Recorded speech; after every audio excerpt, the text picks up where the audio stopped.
Hello बच्चों, कैसे सब लोग, स्वागत है आपका फिर से एक नई वीडियो के लिए। तब तक के लिए मैं बता दूं कि अगर आप इस चैनल पर पहली बार आ रहे हैं और चैनल को अभी तो सब्सक्राइब नहीं किए तो प्लीज़ आप चैनल को सब्सक्राइब कर दीजिए जल्दी से जल्दी और बेल आइकन को दबा दीजिए। इससे जो भी लेटेस्ट वीडियो आएगा उसका नोटिफिकेशन आपके पास पहुँच जाएगा। ठीक है, तो चलिए बच्चों वीडियो को स्टार्ट करते हैं। तो आज की जो वीडियो आपका वो देख सकते हैं क्लास 8 का टर्म 2 का जो आपका एग्जाम हुआ, ठीक है, फाइनल जो एग्जाम हुआ पेपर 2 का, तो उसमें जितने भी क्वेश्चन है, ठीक है, उसके हम लोग आंसर के बारे में जानेंगे, यानी कि उसके सारे सॉल्यूशन जानेंगे। ठीक है, तो चलिए अगर आपके पास क्वेश्चन है तो क्वेश्चन को आप निकाल के रखिए, ठीक है, और आंसर जो है आप सबका मिलाते रहिए। ठीक है, चलिए क्वेश्चन देखते हैं क्या है। सबसे पहले very short answer type question number 1 से लेकर 7 किन्हीं 5 प्रश्नों के उत्तर दीजिए।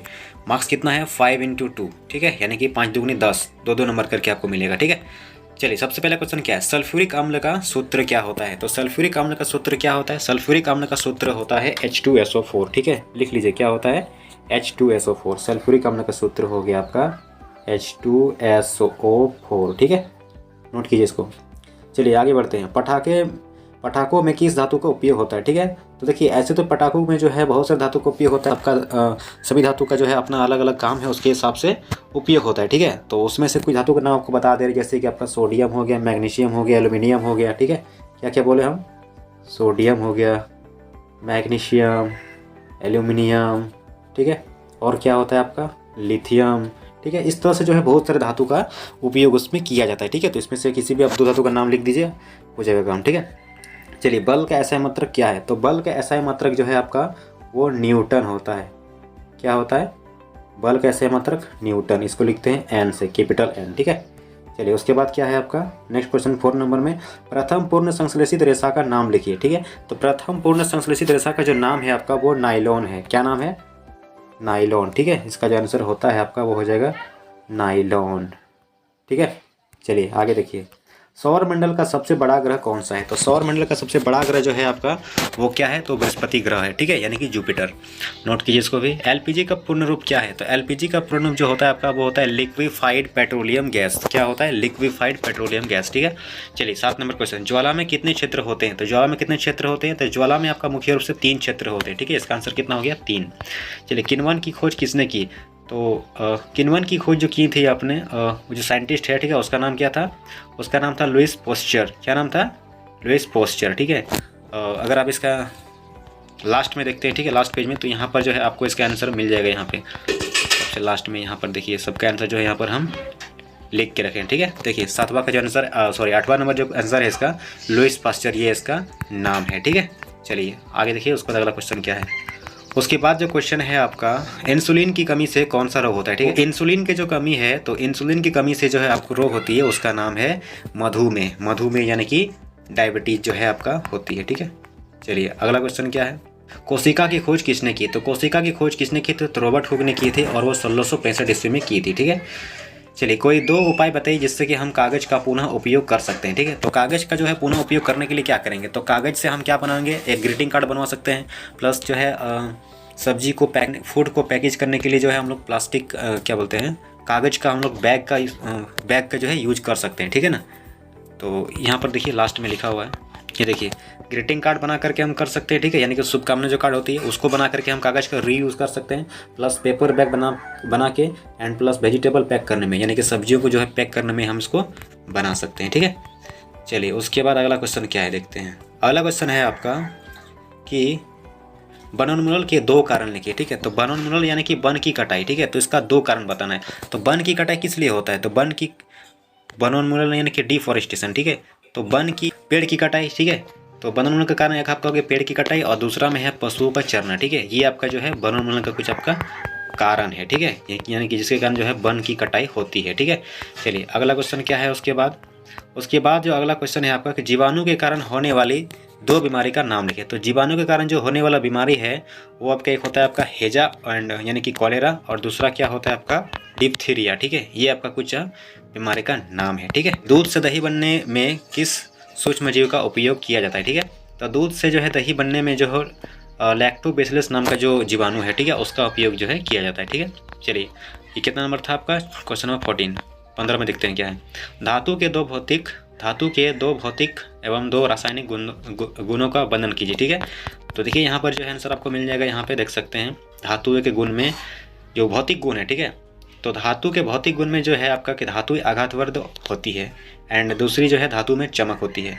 और रासायनिक गुण में देख सकते हैं आप कि धातु जो है ऑक्सीजन के साथ अभिक्रिया करके धातु ऑक्साइड बनाती है, जिसका जो प्रकृति है वो क्षारीय होती है, एंड धातु अम्ल के साथ अभिक्रिया करके लवण तथा हाइड्रोजन गैस का निर्माण करती है या बनाती है। ये जो है धातु का भौतिक और रासायनिक गुणधर्म में अंतर हो गया। ठीक है, चलिए उसके बाद क्या क्वेश्चन है अगला।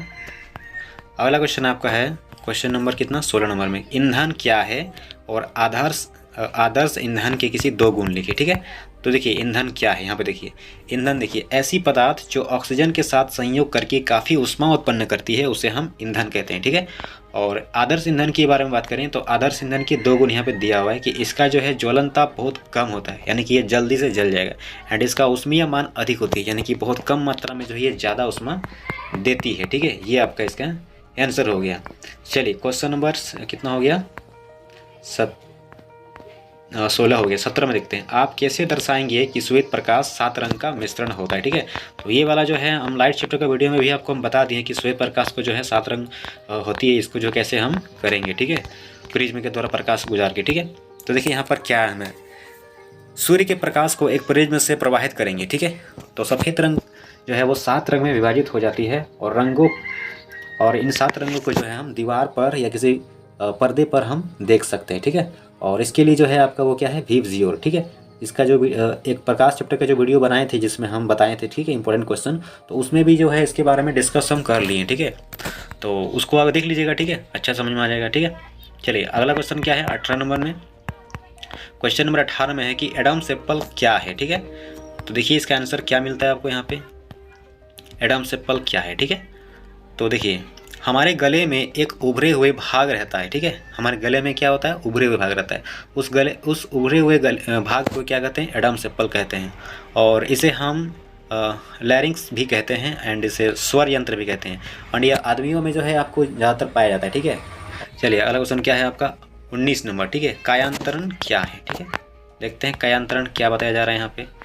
तो देखिए यहाँ पर देख सकते हैं कायांतरण क्या है। तो कायांतरण एक जीव वैज्ञानिक प्रक्रिया है जिसमें किसी जानवर के पैदा होने के या अंडे से निकलने के बाद कोशिकाओं की बढ़ोतरी से उसके शारीरिक ढांचे में कम समय में बड़े परिवर्तन आ जाते हैं। ठीक है, एंड फॉर एग्जांपल के लिए क्या हो गया आपका, रेंगने वाले कैटरपिलर, उड़ने वाली तितली बन जाती है। ठीक है, यही आपका कायांतरण है। ये प्रक्रिया है जिसमें जो है जो रेंगती है उड़ने लगती है। ठीक है, यानी कि रेंगने वाली चीज़ जो है या उड़ने लगती है। ठीक है, और कम समय में ही ये परिवर्तन हो जाता है। ठीक है, ये कितना नंबर, ये 19 नंबर था। चलिए अब 20 नंबर क्वेश्चन। 20 नंबर में कि किस कोशिका को कोशिका का ऊर्जा घर कहा जाता है और क्यों। ठीक है, तो देखिए इसका आंसर क्या होता है, आंसर 20 नंबर में। ठीक है, बोला जा रहा है कि माइटोकॉन्ड्रिया को कोशिका का पावर हाउस कहा जाता है, कहते हैं। ठीक है, एंड माइटोकॉन्ड्रिया जो है वो कोशिका का बिजली घर है, एंड क्योंकि ये, ठीक है, एडिनोसिन ट्राइफॉस्फेट ऊर्जाधनी यौगिक का संश्लेषण करता है। ठीक है, यही इसका जो है माइटोकॉन्ड्रिया का को जो है पावर हाउस कहते हैं। ठीक है, ये हो गया आपका। चलिए उसके बाद क्या है 21 नंबर, क्वेश्चन नंबर 21 में क्या दिखाई मिलता है हमको। 21 नंबर क्वेश्चन में है कि HIV का पूरा नाम क्या है, एंड HIV से होने वाले रोग के नाम लिखिए। ठीक है, तो देखिए 21 नंबर में क्या आपको आंसर मिलता है। HIV का जो फुल फॉर्म है वो है क्या, ह्यूमन इम्यूनो डिफिशियंसी। ठीक है, human immuno deficiency virus, human immuno deficiency virus इसको कहते हैं। ठीक है, और इससे जो बीमारी होती है उसका नाम है एड्स। ठीक है, एड्स नाम का जो है बीमारी इससे होती है। ठीक है, चलिए 21 नंबर हो गया। अब आप कहते हैं 22 नंबर क्वेश्चन। 22 नंबर में बोला जा रहा है कि वैश्विक उष्णता क्या है, एंड वैश्विक उष्णता के लिए कौन सी गैस जिम्मेदार है। ठीक है, 22 नंबर। तो वैश्विक उष्णता क्या है आपका, यहाँ पे देख सकते हैं। वैश्विक उष्णता पृथ्वी की और समुद्र के वातावरण के औसतन तापमान में वृद्धि को वैश्विक उष्णता कहते हैं। एंड इसके लिए जो गैस है वो कुछ कारण है, जैसे कि आपका CO2 हो गया। ठीक है, कार्बन डाइऑक्साइड, इसकी मात्रा बढ़ने से, CH4 यानी कि मीथेन गैस, NO2 यानी नाइट्रोजन जो है का ऑक्साइड। ठीक है, तो ये सब कुछ गैस है जिसके बढ़ने से जो है वैश्विक उष्णता होती है। ठीक है, एंड इसके जो पीछे जो मेन कारण है, ठीक है, वो क्या है, जैसे कि आपका जनसंख्या वृद्धि हो गया, पशुओं की संख्या हो गया उसमें वृद्धि, वन विनाश। ठीक है, वन विनाश में जो वृद्धि, ज़्यादा जो है वनों की कटाई हो रही है। ठीक है, तो इससे जो है ये कार्बन डाइऑक्साइड गैस जो है ना कि बढ़ रही है। ठीक है, इसका अवशोषण कम हो पा रहा है। औद्योगिक वृद्धि, ठीक है। ये तब फैक्ट्री बन रही जो है, ठीक है, उनसे भी जो है बहुत सारे धुआं निकलती है, ठीक है। तो इससे जो है क्या होती है, यानी कि हमारे जो अर्थ है, यानी कि जो पृथ्वी है, उसका तापमान धीरे धीरे क्या होती है, बढ़ती है, ठीक है। यही आपका होती है वैश्विक उष्णता, तापमान का बढ़ना जहाँ तहाँ, ठीक है। अब देखिए इससे क्या हानि होता है, इससे हानि ये होता है कि जब तापमान बढ़ जाएगा तो जो पृथ्वी के जो ध्रुवीय क्षेत्र है, ठीक है, तो ध्रुवीय क्षेत्र में जितने भी बर्फ़ है, ठीक है, तो वो सारे बर्फ़ क्या हो गए, गलने लगेंगे। और गलने के बाद फिर क्या होगा, हमारे जो पानी का जो लेवल है जल का, वो क्या होगा, ज़्यादा हो जाएगा, यानी कि ऊपर उठ जाएगा। इससे जो है बाढ़ आने की भी संभावना हो जाती है, ठीक है।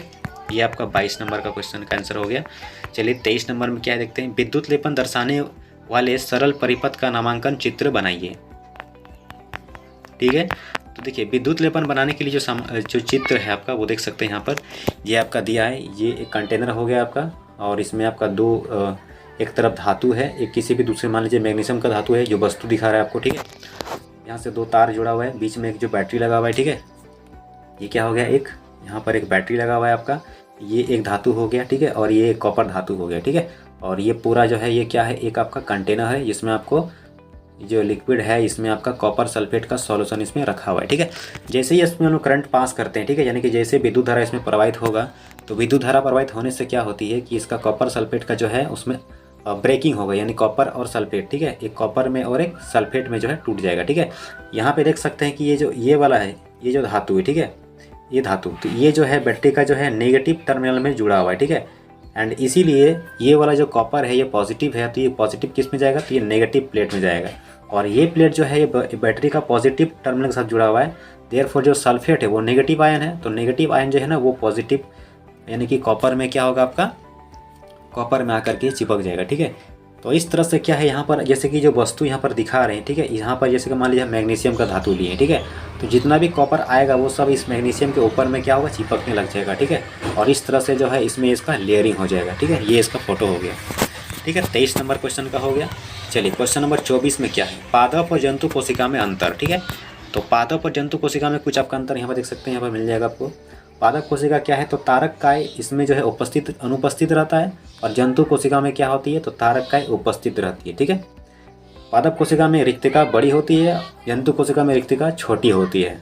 पादप कोशिका में क्या होता है कि इसका आकार जो है ना लगभग आयताकार होता है, वही जंतु कोशिका में जो आकार होती है लगभग वो क्या होती है, वृत्ताकार होती है, ठीक है। पादप कोशिका में लवक पाई जाती है, यानी कि लवक होती है, एंड जंतु कोशिका में जो है लवक अनुपस्थित होती है, यानी कि इसमें लवक नहीं रहता है, ठीक है। अच्छा उसके बाद क्या है, पादप कोशिका में जो है कोशिका भित्ति, ठीक है, यहाँ पर कोशिका भित्ति जो है आपको लिखना है, ठीक है। पादप कोशिका में जो है कोशिका भित्ति आपको क्या होती है, उपस्थित रहती है, एंड इसमें जो आपका है जंतु कोशिका में कोशिका भित्ति अनुपस्थित रहती है, ठीक है। ये आपका कुछ आपका अंतर हो गया, ठीक है। तो ये सारा सॉल्यूशन आपका हो गया, ठीक है। आप मिला लीजिए जितना भी आपका आंसर आपने लिखा था, ठीक है, किस में आपका क्या आंसर लिखा था, ठीक है, याद कीजिए और ठीक है मिला लीजिए, ठीक है, कितना जो है आपका सही है और कितना आपका गलत है, ठीक है। अगर आपको वीडियो अच्छा लगा तो वीडियो को लाइक कीजिए, कमेंट कीजिए, और जितना भी दोस्त है आपका, ठीक है, शेयर कीजिए सबको बताइए कि ठीक है कि कौन कितना जो है सही आंसर लिखा है, ठीक है। तो चलिए बाकी thank you, best of luck, मिलते हैं फिर अगले वीडियो में।